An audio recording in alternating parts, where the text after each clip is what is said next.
우리가 베드로전서 1장 말씀 지난 2주간 동안 말씀을 나누지 못했기 때문에요. 다시 한번 정리를 해드렸습니다. 아이들 설교 시간에 정리를 해드렸으니까 다 기억나시죠? 네. 1절에서 5절까지 크게 세 가지 주제의 말씀을 드렸습니다. 성도는 존귀한 자다. 성도는 나그네다. 그리고 3절부터 5절까지는 우리에게 썩지 않는 영원한 기업을 주신 주님을 찬송하라. 그래서 성도는 찬송하며 기뻐하며 사는 나그네다. 그렇게 말씀을 드렸습니다. 자, 오늘은 이제 우리가 6절부터 9절까지는 우리가 나그네인데 어떤 나그네냐? 고난을 받는 나그네입니다. 이 땅에 사는 동안에는 성도들의 삶이 뿐만 아니라 인생의 모든 삶에 시험이 있습니다. 어려움이 있습니다. 고난이 있습니다. 우리가 시험을 당하는, 고난을 당하는 큰 5가지 이유가 성경에서는 뭐 더 다른 이유도 있지만은 크게 한 5가지 이유를 우리가 발견할 수가 있습니다. 그 첫째가 불순종입니다. 사람이 하나님에게 불순종할 때 오는 죄값, 죄의 형벌로 오는 고통이 있습니다. 창세기 3장 16절로 17절에 보면 또 여자에게 이르시되 내가 내게 임신하는 고통을 크게 더하리니 네가 수고하고 자식을 낳을 것이며 너는 남편을 원하고 남편은 너를 다스릴 것이니라 하시고 아담에게 이르시되 내가 내 아내의 말을 듣고 내가 내게 먹지 말라는 나무의 열매를 먹었은즉 땅은 너로 말미암아 저주를 받고 너는 내 평생에 수고하여야 그 소산을 먹으리라. 이 죄의 결과로 인간에게 고통이 왔습니다. 여성들에게는 출산하는 고통, 거기에다가 남편에 대해서 어떻게 한다고요? 남편을 사모한다. 남편을 원한다. 그래서 이렇게 여성들에게는 남성에 대해서 자기 남편이나 이런 사랑하는 사람에 대해서 집착력이 강합니다. 남자들은 조금 달라요. 결혼만 하면 딴 데 쳐다보거든요. 여성은 아니에요. 그게 고통입니다, 사실은. 평생 남편 바라보고 자식 바라보고 살게 한다. 그게 얼마나 힘든 거예요, 사실. 고통이에요, 사실. 남성들에게는 수고한 대로 거두지 못하는 저주가 왔습니다. 땅이 가시와 엉겅퀴를 낸다 그랬어요. 인생은 수고한 대로 거둘 수가 없습니다. 그래서 시편 127편, 128편 이렇게 보면 여호와를 경외하는 자에게 주는 복이 뭐예요? 내 손이 수고한 대로 거둘 것이니라. 그래서 회복이 뭐냐? 복을 주시는 게 뭐냐? 수고한 대로 거두는 게 복. 그러나 평상적으로 일상적으로는 수고한 대로 거두지 못합니다. 정말 우리가 수고한 대로 거둔다면 그거 다 성공해요, 그 사람들. 투자한 만큼, 노력한 만큼 성공한다면 거둔다면 누가 성공 못해요? 그렇게 돼 있지는 않습니다, 세상에. 창세기 4장 13절로 14절에 보면 가인이 여호와께 아뢰되 내 죄벌이 지기에 너무 무겁습니다. 그래요. 죄를 짓고 나니까 그 죄로 인해서 온 그 무게감이, 죄책이 너무 무겁다. 두려움이 있어요. 누가 나를 죽일까? 나도 누굴 죽여놓으니까 누가 나를 또 죽이지 않을까 하는 두려움을 갖고 산다고 고백을 합니다. 평생 그를 따른다 그랬어요. 죄에 대한 책임. 그게 엄청난 스트레스죠. 우리가 인생을 살면서 고통이 있습니다. 그 고통 가운데 상당수가 불순종에 의한 고통들입니다. 죄로 인한 책벌, 고통이 있습니다. 또 한 가지는 미래 축복으로 우리를 이끌어가는 과정 속에 고통이 있습니다. 오늘 본문이 바로 그 이야기를 합니다. 5절, 8절 너희는 말세에 나타나기를 예비하신 구원을 얻게 하여 믿음으로 말미암아 하나님의 능력으로 보호하심을 받았느니라. 그러므로 너희가 이제 여러 가지 시험으로 말미암아 잠깐 근심하게 되지 않을 수 없으나 오히려 크게 기뻐하는도다. 너희 믿음의 확실함은 불로 연단해도 없을 것보다 더 귀하여 예수 그리스도께서 나타나실 때 칭찬과 영광과 존귀를 얻게 하실 것이라. 그래요. 우리에게 오는 또 시련이 있습니다. 이건 이제 성경에서는 보통 시련 그래요. 연단 그래요. 우리 속에 있는 불순물을 제거하기 위한 것들입니다. 우리 속에는 많은 죄로 인한 불순물이 있습니다. 어떤 사람은 참 약한 게 있죠. 자존심이 강한 사람이 있어요. 그것만 건들면 뒤집어져요. 어떤 사람은 참 물질에 약해요. 물질 문제만 딱 터치가 되면 그냥 신앙이 뒤집어져요. 사람 인격이 그냥 완전히 드러나요. 어떤 사람은 명예, 성공, 어떤 사람은 건강, 어떤 사람은 자식, 참 많습니다, 여러분. 그런 것들에게 묶여가지고 인생을 노예처럼 사는, 불행한 인생을 사는 사람들이 너무 많은 거죠. 우리 속엔 다 그런 게 있어요. 그 모습을 가지고 주님 앞에 갈 수가 없죠. 그래서 오늘 연단한 금처럼, 재련한 금처럼 불순물을 용광로에 녹여서 다 불순물을 제거하고 순금을 만드는 재련하는 금처럼 하나님 우리를 연단시켜요. 그래서 돈 문제, 물질 문제 갖고 연단을 받게 합니다. 어떤 사람은 자식 갖고 연단을 받게 합니다. 어떤 사람은 남편, 아내 때문에, 어떤 사람은 부모 때문에, 어떤 사람은 친구, 어떤 사람은 그 성공에 대한 집착을 깨기 위해서 하나님께서 많은 어려움을 줘요. 그 어려운 과정들을 통해서 어떻게 만들어야 하느냐? 우리가 온전하게 만들어. 욥기 23장 10절, 나의 가는 길을 오직 그가 하시나니 그가 나를 단련하신 후에는 내가 순금같이 나오리라. 하나님이 우리를 연단시키기 위해서 주는 고난들이 있습니다. 그걸 여러분 잘 캐치를 하셔야 돼요. 역대하 33장 12절 13절에 보니까 그가 환난을 당하여 그의 하나님 여호와께 간구하고 그 조상들의 하나님 앞에 크게 겸손하여 기도하였으므로 그래요. 환난을 당할 때 기도해요. 겸손해져요. 고린도후서 12장 7절 여러 계시를 받은 것이 지극히 크므로 너무 자만하지 않게 하시려고 내 육체에 가시고 사탄의 사자를 주셨으니 이는 나를 쳐서 너무 자만하지 않게 하려 하십니다. 우리가 교만할 수 있기 때문에 어느 때는 하나님이 그걸 꺾기 위해서 우리에게 고통을 줘요. 고통을 줘요. 참 우리는 말이죠. 이 어려움을 당하면서 하나님을 찾아요. 어려움을 당할 때 하나님을 찾습니다. 어려움을 당하면서 말씀을 붙잡고 말씀을 믿게 돼요.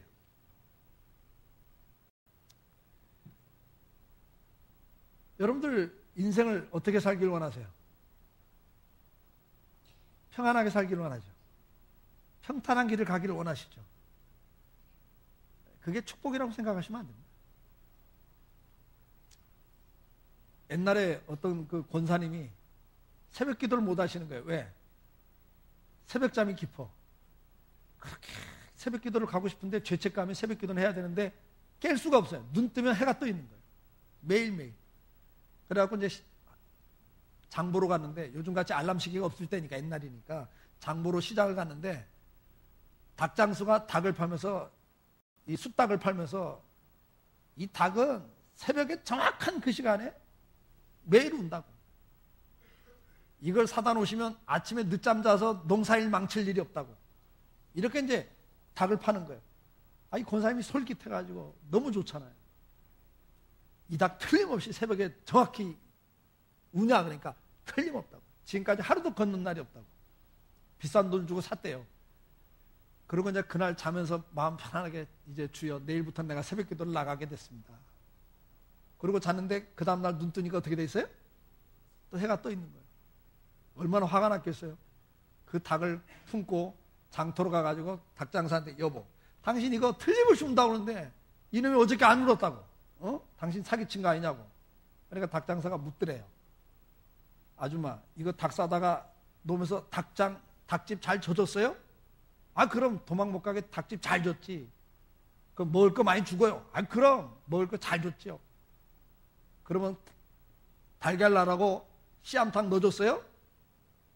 그럼 닭 사다 놨으니까 당연히 씨암탉 넣어줬지. 그러니까 닭장사 그러더래요. 아니 집 좋아 배불러 마누라까지인데 그 닭이 청승스럽게 새벽에 왜 우냐고. 닭도 집 좋고 배부르고 씨암탉에서만 안 운다잖아요. 사람이 말이죠. 등 따쓰고 배부르면 알아서 해요? 사람은 말이죠, 고난을 당하면서 기도해요. 고난을 당하면서, 어려움을 당하면서 말씀을 붙잡아요. 그리고 체험해요. 하나님께서는 이런 일 때문에 우리에게 시련을 줘요. 요한복음 9장 2절 3절에 보면 제자들이 물어 이르되 랍비여, 이 사람이 맹인으로 난 것이 누구의 죄로 인함이니까? 자기니까 그 부모이니까? 예수께서 대답하시되 이 사람이나 그 부모의 죄로 인한 것이 아니라 그에게서 하나님이 하시는 일을 나타내고자 하심이니라. 사람들은 이 소경을 보면서 제자들이 예수님께 묻습니다. 이 소경은 자기 죄 때문입니까? 부모 죄 때문에 소경으로 태어났습니까? 우리는 항상 그러죠. 죄 때문이라. 죄 때문에 오는 고난도 있어요. 그러나 무조건 다 아니란 말이에요. 욥처럼 애매하게 고난, 시련을 위해서 우리를 연단시키기 위해서 오는 고난도 있다고요.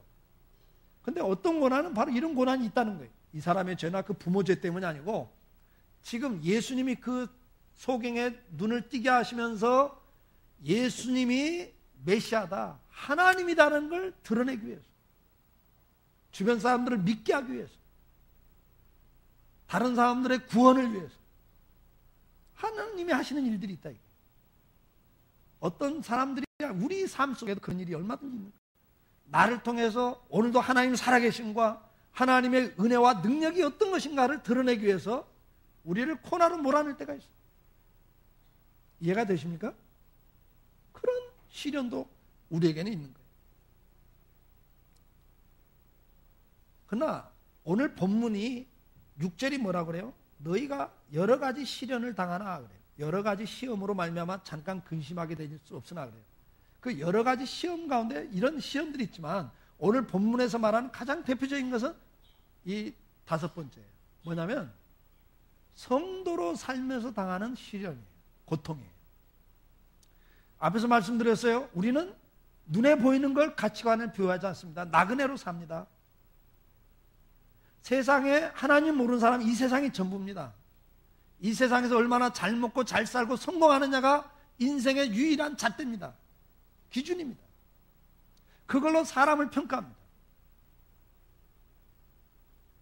그러나 우리는 그렇게 살지 않습니다. 우리는 눈에 보이지 않는 영원한 걸 보고 삽니다. 가치관이 다르고 삶의 목적이 다르고 사는 방법이 다른 사람들입니다.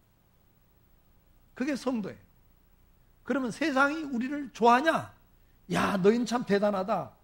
어떻게 그렇게 살 수 있냐? 박수 치는 게 아니에요, 여러분. 반대예요. 요한복음 3장 20절을 보면 악을 행하는 자마다 빛을 미워하여 빛으로 오지 아니하나니 이는 그 행위가 드러날 감이요. 그랬어요. 세상 사람들은 음란을 죄라고 생각하지 않습니다. 로맨스라고 합니다. 즐기는 거라고 이야기합니다. 바람 피는 사람들은 많이 핀 것이 자기 능력이라고 자랑을 합니다. 바람 못 피는 남자를 만나면 에이, 병신 그래요.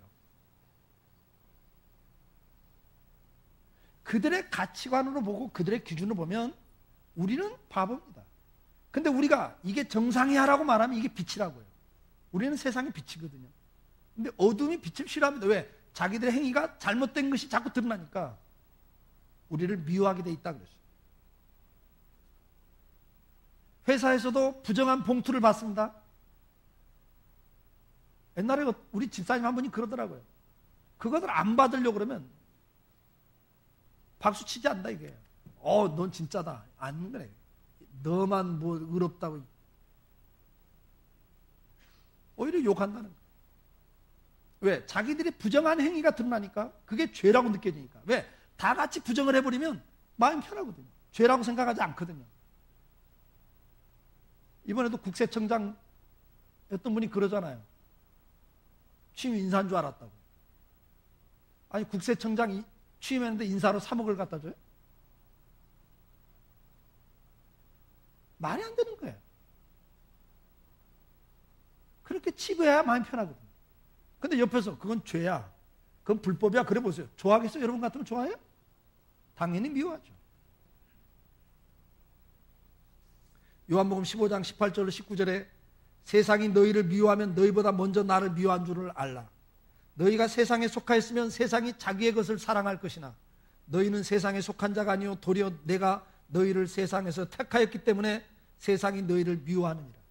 소속이 다르다 이거예요. 그래서 미워하는 거예요. 그냥 미워하는 거예요. 소속이 다른 것 때문에.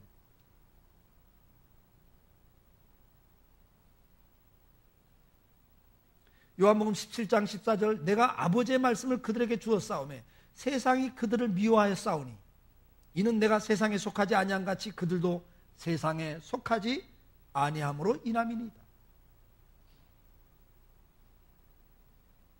베드로전서 4장 4절 이러므로 너희가 그들과 함께 그런 극한 방탕에 다름질하지 아니하는 것을 그들이 이상히 여겨 비방하나 그래요. 여러분 다 죄를 짓고 사는데 그걸 정상, 당연한 걸로 죄가 아닌 걸로 그냥 문화, 풍습 그렇게 치부하는데 우리는 그거 아니다. 빛으로 나타나니까 그들이 이상히 여긴다. 저 미친 거 아니야? 이상히 여기고 그 다음에 그걸로 끝나는 게 아니라 비방한다 그러세요. 우리가 문제 있는 사람이 돼버립니다. 저도 이제 중고등학교 다닐 때 그때는 학생들이 담배를 어디서 펴요.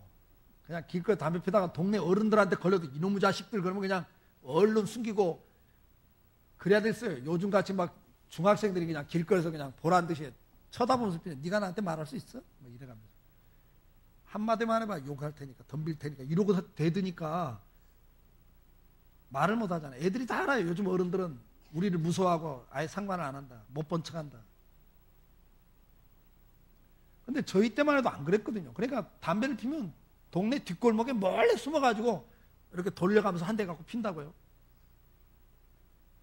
그러면 이제 야 너도 한 대 한번 빨아 그런단 말이에요. 근데 안 핀다고 하면 당장 뭐라 그래요? 아이 남자 자식이 쪼다같이 그랬다고요. 근데 남자로서 그때 학생 때 남자로서 제일 듣기 싫은 말이 뭐예요? 남자답지 않다는 이야기거든요. 쪼다, 등신 막 이런 소리 하면서 놀리거든요. 그것 때문에 어쩔 수 없이 하게 되잖아요. 우리는 그런 걸 당해보잖아요. 싫어하는 거예요. 제가 군대에 있을 때도 술 안 먹는 것 때문에 매를 많이 맞았어요. 회식 때마다 분위기 깬다고. 그 매를 맞고 고통보다도 계속 예수쟁이들 저거 말이야 유별나게 예수 믿는다고 그냥 사사건건 시비 뭐 조금만 잘못하면 다른 사람보다 훨씬 더 많은 것으로 온단 말이야. 다른 사람 그 정도 잘못하면 그냥 넘어갈 걸 나는 뭐 그 정도 잘못하면 난리가 나죠. 왜? 평소에 미우니까 꼴 보기 싫으니까. 그러다가 한 친구는 포기했어요. 술 먹는 거 그냥 먹었어요. 그랬더니 똑같은 예수 믿는데 쟤는 먹는데 너는 왜 안 먹냐고. 이제 그때부터 더 왕따를 당하고. 그 친구가 중간에 술 먹었던 친구가 포기하고 술 먹었던 친구가 전번에 전화 왔더라고요. 나 총회장 된 거 다른 감리교회 다니는 친구인데 총회장 된 거 어때 뉴스를 보고 알았다고 전화 왔더라고요. 근데 보니까 장로대에 있더라고요. 우리는 참 사회생활하면 많은 어려움이 있잖아요. 예수 믿는 것 때문에 오는 그 비난이 있어요. 괜히 미워하고 괜히 싫어해요. 왜? 자기들과 다르니까.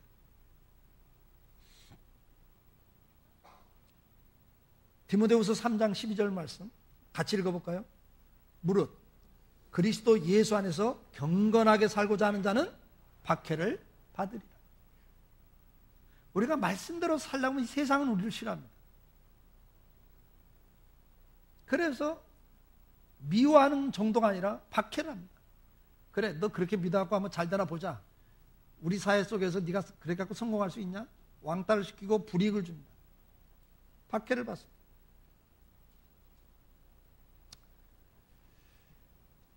요한일서 3장 12절 13절에 보면 이렇게 기록하고 있습니다. 가인같이 하지 말라.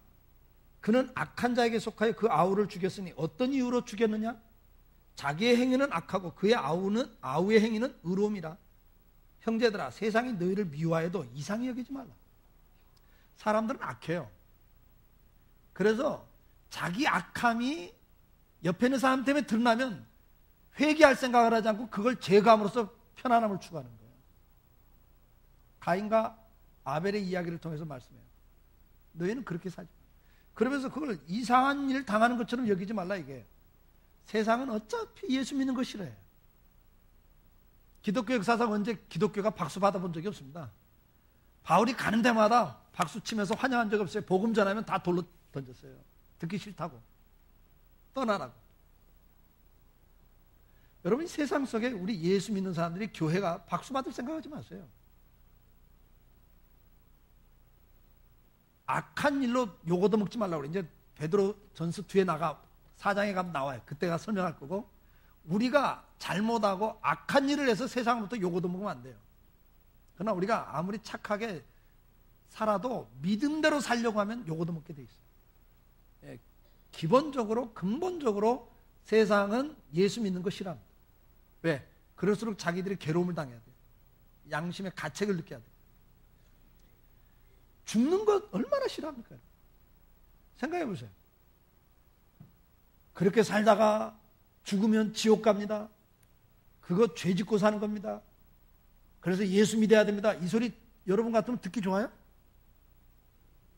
사람들은 엘리베이터에 사자도 안 넣으려고 하는 판에.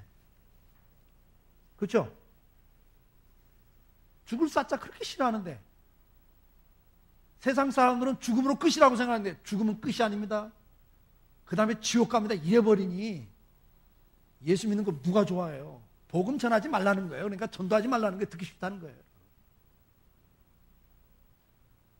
이상한 일 당하는 것처럼 여기지 말고, 우리는 세상을 살면서요, 어차피 이런 일들을 당해요.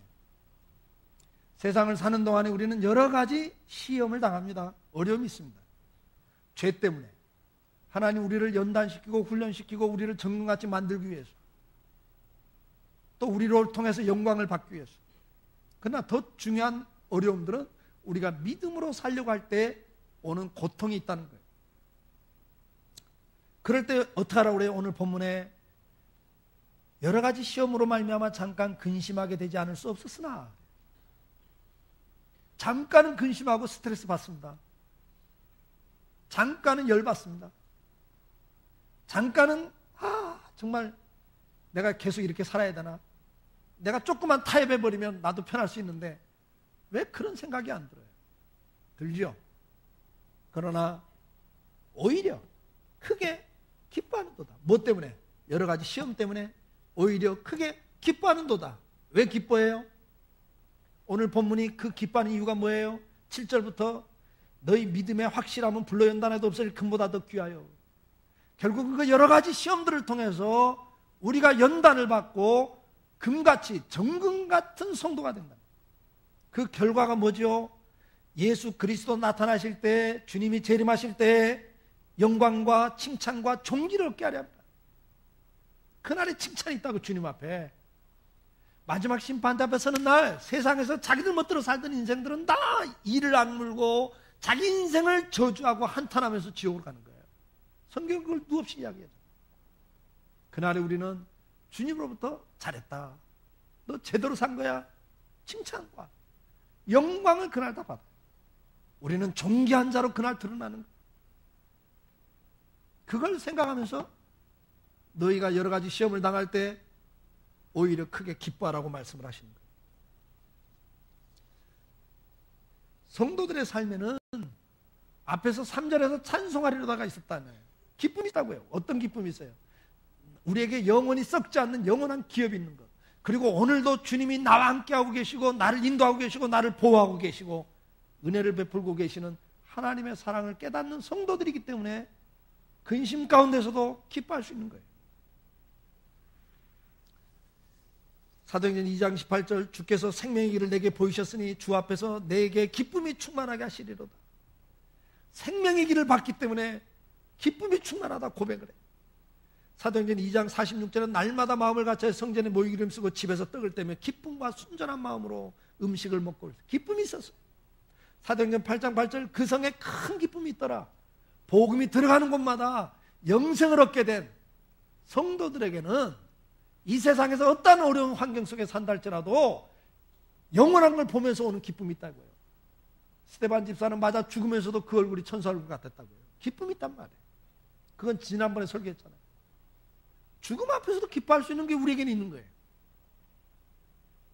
사도행전 13장 52절 제자들은 큰 기쁨과 성령이 충만했다 그랬어요.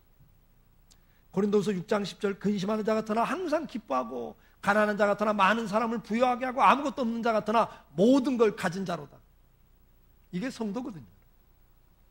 오늘 이걸 아는 성도들은 이 인생길 어차피 많은 시험이 있지만 잠깐은 근심하지만 크게 기뻐할 수 있는 거예요. 크게 기뻐할 수 있는 거예요. 주님이 주실 상급을 인해서 기뻐하죠. 오늘 7절에 그리스도 나타나실 때 칭찬과 영광과 존귀를 얻게 하려 함이라. 사도행전 5장 41절 사도들은 그 이름을 위하여 예수의 이름을 위하여 능력받는 일에 합당한 자로 여기심을 기뻐하면서 매를 맞으면서도 기뻐했다고 했어요. 제자들이.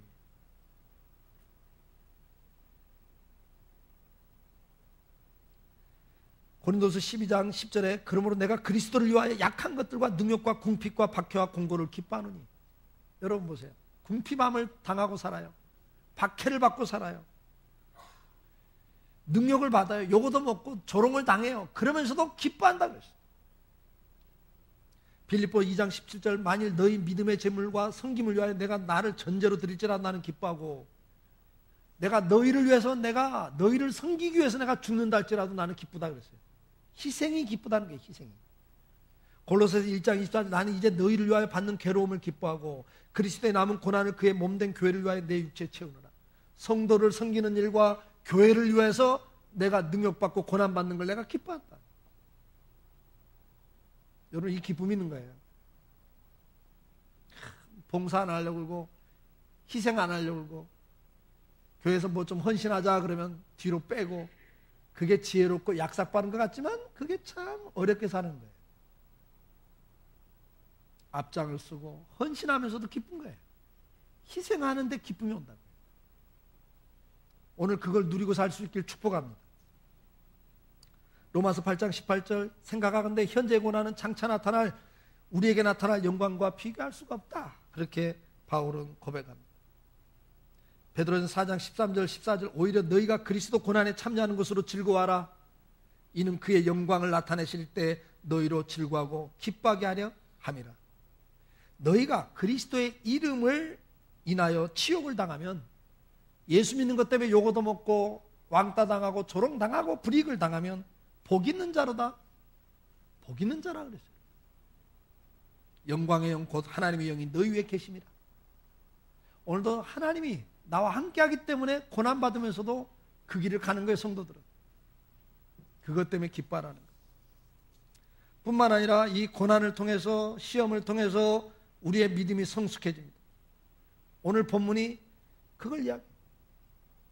금보다도 더 귀하다 그랬어요. 여기 시련이라는 단어는 승인이라는 단어입니다. 합격하고 승인하는 거예요. 여러분 우리가 하나님이 우리를 연단을 합니다. 어떤 사람은 물질 문제 갖고 자식 문제 갖고 여러 가지 문제 갖고 연단을 해요. 근데 여러분 반복되거들랑 빨리 캐치하셔야 됩니다. 합격할 때까지는 계속 재수, 삼수, 사수 시켜요. 하나님이. 왜요? 우리를 정금 같은 하나님의 사람을 만들어야 되기 때문에. 물질 문제 갖고 시험 들면 계속 들거든요. 물질 문제 빨리 극복하셔야 돼요. 그거 집착하면요 계속 그 문제 갖고 연단 와요. 그거 내려놓을 때까지, 초월할 때까지, 믿음으로 물질을 극복할 때까지. 자식 문제 갖고 계속 그러세요? 그거 내려놓을 때까지 하나님은 여러분 만들어 가실 겁니다. 예, 빨리 학교 가는 게 좋습니다. 재수 삼수하면 피가 마르잖아요. 그렇죠? 빨리 캐치하셔요. 고난은 믿음을 성숙시킵니다. 시편 80편 7절 네가 고난 중에 부르짖으며 그래요. 요나서 2장 2절 내가 받는 고난으로 말미암아 여호와께 불러 아뢰었더니 주께서 내게 응답하셨고 그래요. 시편 119편 50절 이 말씀은 나의 고난 중에 위로라 주의 말씀이 나를 살리셨기 때문이냐 그래요. 여러분 고난 때문에 우리는 기도하게 되고 고난 때문에 말씀을 붙잡고 말씀을 믿게 되는 거예요. 고난 때문에 하나님을 더 깊이 알아갑니다. 디모데후서 1장 12절 이로 말미암아 내가 또 이 고난을 받되 부끄러워하냐 하면 내가 믿는 자를 내가 알고 또한 내가 의탁하는 것을 그날까지 그가 능히 지킬 것을 확신하였습니다. 그래서 고난 당하면서 뭘 배워요? 하나님이 어떤 분인지. 그리고 고난 당하면서 하나님이 오늘도 나와 함께하는 하나님, 그리고 역사하시는 하나님을 보고 배우게 돼요. 믿음이 커집니다. 저는 사실 개척해가지고 처음 예배당 질 때, 저 중앙아파트 옆에 있는 처음 예배당 질 때 목사지만 제 믿음이 엄청나게 성장했어요. 제가 여러 번 이야기했죠. 그 전까지는 제 믿음이 역사적 믿음, 성경에 나온 역사적 사건을 믿는 믿음이었다고요. 그건 이순신 장군이 거북선 만들어서 임진왜란한테 승리한 거 믿는 거랑 똑같은 믿음이에요. 역사적 사건을 믿는 거예요. 홍해바다 걷는 건 믿었죠. 나사로 3일 만에 살아나는 거 믿었죠. 근데 오늘 내 눈앞에 서울대병원에서 이 사람은 석 달 못 넘깁니다. 끝입니다. 사형 선고받은 암 환자 살아날 거 못 믿어요. 홍해바다 갈라진 거 믿지만 내 문제 해결될 건 못 믿어요. 목사인데도 그랬다고요. 근데 처음 예배당 지면서 길도 안 보이고 대책도 없는 상황에서 하루하루 교회 건축이 되어져 가는 걸 보면서 제 나름대로 유명한 말이에요. 하나님 주특기는 막판 뒤집기다, 뭐 이런 말들이 그때 다 나온 거예요. 하나님의 역사하심을 저는 보고 배우면서 믿음이 컸다고요. 시련이란 그 순간은 스트레스와 고통을 주지만 그걸 통해서 우리를 어떻게 해요? 하나님께 더 가까이 가게 하고 하나님을 더 알게 하고 하나님을 더 신뢰하게 만드는 축복의 통로예요. 그것 때문에 기뻐하실 수 있기를 축복합니다. 고난은 인생을 배우게 하고 인생을 만들어갑니다. 시편 119편 67절 고난당하기 전에 내가 그릇 행하였더니 이제는 주의 말씀을 지키나이다. 고난당하면서 교정이 됐다고 말이에요. 어려움을 당하면서 버릇이 고쳐지고 못 끊던 걸 끊게 되고 얼마나 축복이에요, 여러분. 옆에 놈을 한번 보세요. 옆에 놈 한번 보세요. 옆에 놈 보니까 말로 해서 될 뿐이에요? 안 될 뿐이에요? 알아서 할 뿐이에요? 알아서 못하는 분이에요? 답은 딱 나와 있습니다. 알아서 하는 인생은 없습니다. 저와 여러분 다 죄인입니다. 악합니다. 제가 요즘 우리 손주 보는데 7개월 된 놈이 말이죠. 안고 있다가 딱 눕히면 앙 하고 울어요. 싫다고. 나는 팔이 아파 죽겠는데.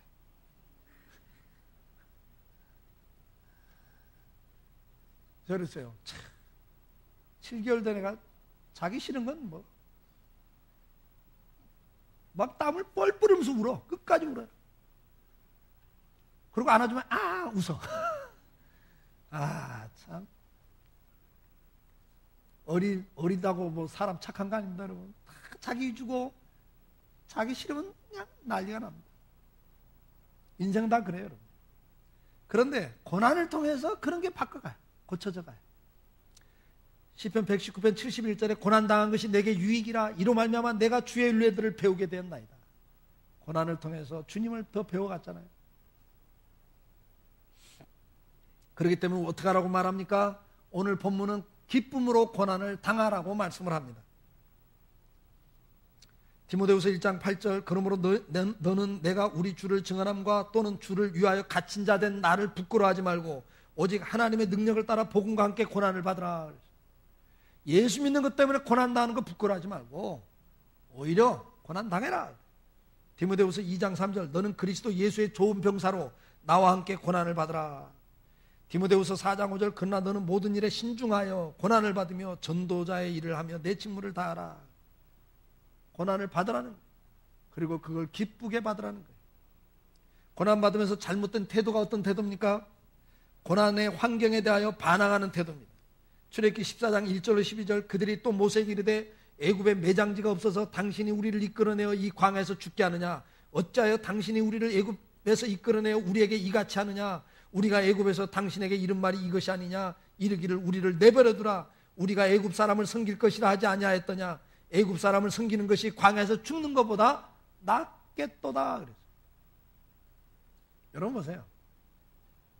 애굽에서 자식 나면 아들 나면 잡아 죽이는 그 피눈물 나는 상황에서 제발 출애굽시켜달라고 난리치던 그들이 광야에서 어려움 당하니까 뭐라 그래요? 왜 데리고 나왔어? 누가 나오자고 그랬어? 모세 네가 선동했잖아. 사람은요 어려움을 당하면요 잘 되면 지 탓, 잘못되면 뭐라고요? 조상 탓 그랬고 꼭 어려움 당하면 누구 탓이래? 정치를 잘못해서 재벌들 때문에 누구 때문에 이게 잘못된 태도입니다. 전가하지 마세요. 책임 전가하지 마세요. 그 다음에 뭐예요? 출애굽기 16장 2절 3절 이스라엘 자손 온 회중이 그 광야에서 모세와 아론을 원망하여 이스라엘 자손이 그들에게 이르되 우리가 애굽 땅에서 고기가마 곁에 앉아 있었던 때와 떡을 배불리 먹던 때에 여호와의 손에 죽었다면 좋았을 것을 너희가 이 광야로 우리를 인도하여 내 이 온 회중이 줄여 죽게 되는도다. 아니 노예 생활하면서 얼마나 고기를 먹었고 얼마나 떡을 배불리 먹었겠어요. 노예 생활하는 주제. 말은 이렇게 해요. 말은. 그러면서 원망을 하는. 그러니까 고난당할 때 잘못된 태도가 뭐예요? 책임 전가하는 것. 첫째. 두 번째 원망불평하는 것. 원망불평하는 건 이러다 다 이스라엘 백성들이 광야에서 망하는 거예요. 이래서. 17장에도 똑같은 이야기합니다. 물 없다고 또 원망불평을 해요. 왜 우리를 인도해내서 여기서 죽게 하느냐 이래요. 그 다음에 잘못된 태도, 세 번째 잘못된 태도는요 근심 걱정에 사로잡혀 있는 거예요. 너희는 무엇을 먹을까 무엇을 마실까 무엇을 입을까 염려하지 말라고 그랬어요. 근심하지 말라. 너희가 염려함으로 너희 키를 한 잔 하나 더 할 수 있냐? 다시 말해 그 문제가 해결되느냐 그 말. 염려한다고 해서 해결된다면 하루 종일 염려하겠어요. 저도. 근데 주님 말씀에 염려한다고 근심한다고 문제가 해결되느냐? 해결되지 않지 않냐? 그러니까 하지 말라. 근심하지 말라. 잘못된 태도가 뭐예요? 근심 걱정 속에 사로잡혀 있는 거예요. 그것은 가시떨기에 떨어진 씨앗과 같이 열매를 거둘 수 없다 그래요. 인생에 축복이 없습니다. 그러니까 근심 걱정 속에 일관적으로 빠져 있으면 안 돼요. 빨리 나오셔야 돼요. 잠깐 근심하세요. 잠깐. 그러나 빨리 돌이키셔야 돼요. 기뻐하셔야 돼요. 이 고난을 통해서 나에게 줄 유익이 뭐고 이 고난을 통해서 하나님 나한테 원하는 게 뭔가를 빨리 물으시고 빨리 합격을 하셔야 돼요. 그게 좋은 태도예요. 잘못된 태도는 뭐예요? 책임전가, 원망, 불평. 그 다음에 근심 걱정에 빠져 있는 거. 네 번째, 체념하는 거예요. 포기해버려요. 어떤 사람들은 이 고난 때문에 어려움 때문에 인생을 포기하고 자살까지 해버리고 아니면 그냥 알코올 중독에 빠져버리고 그 고난을 피하기 위해서 도박을 하고 도피처를 엉뚱한 데 찾아요. 그걸 잊어버리겠다고 술 마시고 그걸 잊어버리겠다고 딴 거에 빠져가지고 거기에서 인생을 망치는 거예요. 이게 어려움을 당할 때 잘못된 태도입니다. 어렵다고 한잔 하지 마세요. 여러분. 어렵다고 딴 데다 마음 좀 쓰겠다고 막 게임하다가 게임에 빠져버리면 그 사람 인생 망쳐요. 꼭 기억하십시오. 잘못된 태도들입니다. 주님은 오늘 분명히 우리에게 말씀합니다. 그 모든 고난 잠깐이다. 잠깐이에요. 잠깐인 거 기억하시고 오히려 크게 기뻐할 수 있기를 주의 이름으로 축복합니다. 우리는 이 세상에 사는 동안에 다른 가치관을 가지고 다른 방법으로 삽니다. 눈에 보이는 것을 위해 살지 않고 영원한 걸 위해 삽니다. 그러므로 세상은 우리를 이상히 여깁니다. 그리고 비웃습니다. 그리고 싫어하고 조롱하고 그리고 결국은 무시하고 그것이 정상이 아니라는 걸 보여주기 위해서 우리를 왕따시키고 불이익을 줍니다. 핍박을 합니다. 그러나 성도는 그러한 시험 당할 때 기뻐하십시오. 그것이 상입니다. 그게 복입니다. 주님 앞에 서는 날 영광이 있고 칭찬이 있고 존귀함이 있습니다. 우리는 나를 실현하려고 오는 시험을 당할 때 기뻐하십시오. 그걸 통해서 내가 만들어져 갑니다. 하나님의 사람이 됩니다. 잘못된 불순물들이 제거하면서 하나님 앞에 설 때 흠과 티가 없는 하나님의 사람으로 세움을 받을 겁니다. 기뻐하셔야 돼요. 하나님의 영광을 위하여 고난을 주거든 거지 나사로처럼 평생 거지로 살아도 불만하지 마십시오. 그걸 통해서 하나님이 영광을 받는 겁니다. 거지가 나사로가 정말 하나님 잘 섬겼더니 어느 날 병이 한순간에 탁 났고 대박이 터져서 부자가 됐더라. 그리고 그 나사로를 조롱하던 부자는 나사로 밑으로 들어왔더라. 이런 이야기 성경에 기록이 안 되고, 나사로는 그대로 죽었다 그래. 거지로 살다가 죽었다 그래. 왜요? 하나님이 특별 케이스로 쓰는 거예요. 평생 병들고 거지로 살아도 믿음을 버리지 않고 끝까지 믿음으로 사는 것이 신앙이다. 이 땅에서 뭔가 결론이 잘 되는 것만이 하나님 축복이 아니다. 이해가 되세요? 어떤 사람은 그거 보여주는 샘플이 있어요. 근데 저는 기도해. 하나님, 그런 샘플은 되기 싫어요. 그래요. 나는 솔직히. 누가 그런 샘플 되고 싶어요? 그러나 하나님, 너 그거 하라면 하는 거예요. 그러나 그것은, 나사로는 주님의 품에 안기고 영광을 누리잖아요. 더 큰 영광이 그에게 주어지거든요. 끝까지 가난하게 살면서도 끝까지 믿음을 저버리지 않고 사는 걸 보여주는 사람. 하나님 앞에서 상급이 크다고요. 믿습니까? 정말 병든 속에서도 낙심하지 않고 원망하지 않고 인생을 허무하게 보내지 않고 그 가운데서도 내세의 천국을 바라보면서 소망 가운데 기뻐하고 감사하고 담대하게 인생을 사는 모습 보여주는 것. 그런 역할을 맡아서는 충실하게 하세요. 하나님 그걸 통해서 영광을 받으시는 거예요. 소경처럼. 그리고 그 사람은 복된 사람이에요. 믿습니까? 대박 터진 것만이 축복이라고 생각하시면 돼요. 각자의 역할이 있다. 그리고 그 역할을 감당하다 가는 거예요. 오늘 그러한 삶을 살다가 갈 수 있기를 바랍니다. 일단은 결론은 한 가지입니다. 인생길 어차피 여러 가지 시험이 있고 어려움이 있습니다. 책임 전가하고 원망 불평하고 근심 걱정하다가 인생 포기하는 삶을 살 것이 아니다. 우리는 기뻐하고 감사하고 찬송하고 살 성도다. 고난 가운데 기뻐할 수 있는 은혜가 있기를 주의 이름으로 축복합니다. 찬송합시다.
그리스도의 은혜와 아버지 하나님의 그 무한하신 사랑하심과 성령님의 감화감동 역사 인도하심이 오늘도 인생길에서 여러 가지 시련과 시험이 있지만 그것을 통해서 잠깐 근심할 수밖에 없는 상황 속에서도 그 시련을 통해 주는 하나님의 은혜와 축복을 바라보면서 기쁨으로 인생길을 걷기를 마음에 결단하는 우리 사랑하는 성도들과 저들의 가정과 일터와 자녀들 위해 이 나라의 민족 위에 이제로부터 영원토록 함께 계실지어다. 아멘.